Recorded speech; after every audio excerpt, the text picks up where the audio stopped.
Souvent, je dis, le Canada, là, moi, je l'ai parcouru d'abord, j'ai fait sur le pouce, avant de faire la politique, mais j'ai fait sur le pouce. Hein, de Vancouver jusqu'à Terre-Neuve, je me suis amusé à faire ça.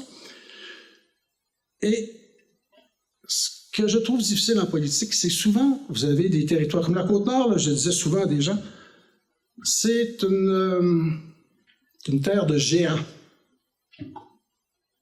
Mais souvent, gérée, on ne dit pas ça comme ça, parce que ça ne se dit plus, mais bon. C'est une terre de géants gérée par des nains, par des Lilliputiens. C'est grand la Côte-Nord, avec toutes les différences. Mais c'est même facile de se dire que je ne veux pas avoir les différences, puis je vais le penser comme ça, puis je vais l'imposer comme ça. Ça, c'est une terre de géants ici. Faire ce qu'ils ont fait avec les barrages de tout bord, de tous côtés, construire des routes, des ponts, aller jusqu'à l'autre bout du monde, on va s'entendre, l'autre bout du monde, quoique si on arrive par Blanc-Sablon, l'autre bout, c'est pas là. Et de faire des choses, le chemin de fer, là, entre Sept-Îles puis Schefferville, 385 000, il faut le faire en plein hiver. Avez-vous déjà remarqué que le Sept-Îles était construit juste avec des goélettes de Charlevoix, avec transporter le bois, il n'y avait pas de route? Le ciment, la pierre, ça a été fait par des capitaines de bateaux qui venaient de Charlevoix. Schefferville, ça a été fait avec les gros avions, les Globemasters, en hiver, les gros tracteurs, pour les parachuter, pour après ça commencer à préparer le terrain pour les avions qui allaient apporter le restant. Ça a été fait par des ingénieurs. Ça a été fait par une jeunesse incroyable. À Schefferville, une jeunesse incroyable. Fermont, dans mon temps, à Fermont, il y avait 6 maternelles. À Fermont, c'est jeune, le moyen d'âge était aux alentours de 25 ans. Ça, c'est de la jeunesse, mais ils ont tout un certain âge, comme moi. Mais ils ont bâti quelque chose. Puis il reste quelque chose sur lequel les autres peuvent s'appuyer. Alors moi, je dis que c'est ensemble qu'on peut faire des choses. C'est en prenant le temps de réfléchir à ce qu'on fait, à ce qu'on étudie. Puis, il y avait une phrase bien importante pour la Côte. La Côte, ce qui était merveilleux, c'est que ça a une histoire. Ça a une histoire. Ça a des cultures. Et en plus, ce qui est assez extraordinaire, c'est un pays rempli de richesses, d'abord des richesses humaines, d'abord. Puis après ça, des richesses matérielles. Qui aurait pensé que le crabe aurait été quelque chose d'économique? On trouvait ça hideux.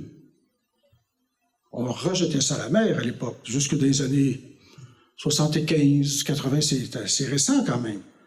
Après ça, on a découvert qu'il y avait un marché. Ça a été pareil pour les crevettes. Crevettes, pas tellement beau, là. Mais tout à coup, bon. Plein de gens qui nous ont montré ce que c'était, mais c'était des richesses de la côte. Si vous aviez dit ça dans les années 1700, 1800, il vous aurait mis de côté. Et je regarde juste notre géopolitique sur la Côte-Nord par rapport au Labrador. On a de quoi dire, nous autres, aux Russes, sur la question de la calotte polaire. Surveillez ce qui s'en vient sur la calotte polaire. Les mines qu'il y a là-dedans. Comment est-ce qu'on va travailler là-dedans? Est-ce que Biden fait un bon choix de nos jours de commencer avec le pétrole dans le coin d'Alaska? Ça vous interpelle, ça? Ça m'interpelle aussi. On est là à faire des grands discours sur la question des GS, toute cette histoire-là. Non, on va aller chercher du pétrole. Qu'est-ce qu'on fait maintenant avec les Russes qui vont vouloir aller jouer sur la calotte polaire, dont on est, par du Canada, on est quand même tributaire. Et quand vous êtes rendu à Saint-Louis, en haut, moi c'est dans mon comté, j'allais là à Saint-Louis, c'est le détroit du Hudson. Juste à côté là, de la calotte polaire. Alors, quand on entend parler de ces choses-là, on pense que c'est loin, on pense que c'est étranger. Non, c'est pas étranger. C'est ici. Et comment est-ce qu'on peut faire? Vous allez me dire, qu'est-ce qu'on peut faire? On peut faire les lettres ouvertes, ça a encore sa place dans les journaux, encore dans les réseaux sociaux. Il faut maintenant avoir influenceurs, c'est pas de passer à la télévision tous les jours.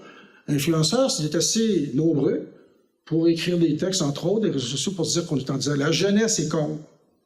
Pas contre pour être contre. Contre parce que. Voici les effets. Et ceux qui sont là dans le moment, qui prennent des décisions. Quand je regarde M. Biden, 80, c'est pas à cause de l'âge, là. Quand je regarde Trump, l'âge et tout, je me dis, ils sont où les jeunes maintenant, là, pour être dans les décisions? Ils sont où? Il y en a. Mais ils n'ont pas le micro encore. Ils n'ont peut-être pas le... Mais il faut l'apprendre. Puis il ne faut pas l'apprendre n'importe comment. Il faut l'apprendre de façon responsable. Moi, j'ai toujours dit que Le plaisir, quand vous faites, c'est vrai comme parent, c'est vrai comme en politique, c'est vrai comme professeur, ce qui est important, c'est de faire des propositions. Pas toujours s'objecter. Ou si on s'objecte toujours, il faut toujours avoir des propositions. Si vous n'avez pas, vous avez l'air de quoi? Hein, des gens toujours, on est contre. Ah, bon, non, on va prendre des propositions. Après ça, les débats. Puis après ça, ben, il y a tellement de milieux où on peut s'investir. C'est pas juste la politique, là. Vous savez, une communauté, là, je regarde mes amis autochtones, la Pessamit ou en s'en allant, Natashquan, il n'y a rien de plus intéressant que les rencontres que j'ai avec ces gens-là. Moi, quand j'allais là, d'abord, ils parlaient le français pour plusieurs, mais j'avais toujours un traducteur. J'avais toujours le plus vieux de la gang s'il y avait moyen. Puis là, on parlait comme on parle. Traduisez, bing bang. Qu'est-ce qu'on devrait faire? L'école. Pas l'école pour leur imposer une culture, mais une école pour permettre à leur culture d'être exposée davantage. C'est ce que Florent Volant fait de façon merveilleuse. L'autre, mon ami, Joséphine, j'avais Bacon. Joséphine, vous écoutez ça, là? C'est du bonbon, mais il faut prêter l'oreille. Puis elle les en français dans sa deuxième langue. Quand est-ce qu'on invite ces gens-là dans nos débats politiques? Très, très rarement. Heureusement que maintenant, ils s'imposent par eux autres mêmes. Parce qu'on n'a pas le choix d'écouter, là. Parce que d'abord, il y a du talent. Florent me dit, André, 5 là, pour les radios, c'est que t'en penses? Si vos affaires sont pas bonnes, 0%. S'ils sont bonnes, 100%. Pas le 5 qui m'intéresse. Évidemment, ça leur prend un minimum, on va s'entendre. C'est juste pour leur dire que, vous savez qu'Ashtin, dans les années 60, moi, je les avais emmenés au Yukon, c'est le plus grand vendeur de disques dans leur langue en Finlande. Plus grand vendeur de disques dans leur langue. Ashtin a tout fait de son succès au Québec, entre autres, tout dans leur langue. C'est assez extraordinaire. Qui réfléchit à ça, là? Nous autres, comme Québécois, avec la langue française, c'est ce qu'il faut faire. On le fait. On le fait, mais on ne le dit pas, ou pas assez. Et c'est ça, quand je vous disais tantôt, on a tendance à minimiser ce que nous sommes. Puis il faut, au contraire, il faut sortir ces exemples-là, en parler, faire circuler les idées, faire circuler les gens. Puis il n'y a pas d'âge pour ça, hein? Il n'y a pas d'âge pour ça. Il y a des gens, on est merveilleux à tout âge. Prenez Picasso, ça avait quel âge? Gilles Vigneault, ça a quel âge? Il y en a d'autres, là. Alors, il faut être fier de ce qu'on a fait, de ce qu'on fait. Et moi, j'ai toujours pensé que, en tout cas, quand on était ici au collège, c'est même que les gens nous parlaient. Et moi, ça m'a été bénéfique. Ça a toujours été ma référence partout dans ce que j'ai fait. Partout, partout. Comme sous-ministre, quand vous êtes avec les... On est 27 sous-ministres au Québec, là. Quand vous êtes à la table des sous-ministres, là, c'est là que ce que vous avez retenu, ça joue. Vous savez, on dit toujours que la culture, c'est ce qui reste quand tout le restant a été oublié. Alors, ça sert. Une bonne mémoire. Puis si vous avez lu, vous avez rencontré des gens. Rencontré des gens. Nous autres, on rencontrait des gens dans le sport, le hockey, les grands tournois à Bécomo. Puis vu qu'on était pensionnaires, on était faibles parce qu'on mangeait du gruau, puis on mangeait pas beaucoup. Semble-t-il, moi je pense pas ça. Donc, pour avoir des meilleures équipes, on allait pêcher des Indiens.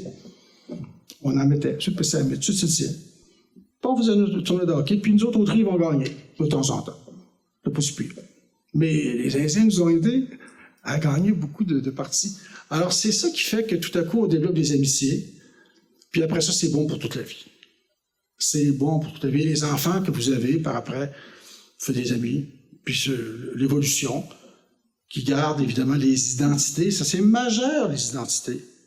D'ailleurs, c'est le gros problème du fédéral par rapport au Québec. Hein, c'est pas, comme je vous dis bien clairement, si le Québec n'est pas français, là, ça n'existe plus. Le Québec existe à cause de la langue. Les Indiens existent à cause de leur langue aussi. Je parle trop longtemps. J'en ai plein, pour la journée, ouais. OK, bon. Alors, on va arrêter ça tranquillement. Et puis, bien content de vous voir. Moi, je trouve que c'est une rencontre avec l'avenir, avec vous autres. Ben, je suis encore partie de l'avenir, mais c'est plus court que vous autres. Alors, mais je trouve que c'est exceptionnellement intéressant de prendre la peine de venir. Peut-être qu'ils vous ont payé pour venir. Le syndicat me dirait ça. Hein, André, on a-tu payé le monde pour venir? Je dis le syndicat, mais les partis politiques sont pareils. Non, l'idée, c'est que vous êtes venus librement. Ça fait du bien de voir des jeunes. Je vois que la police n'est pas loin, c'est bon. Alors, on est en sécurité. Bon,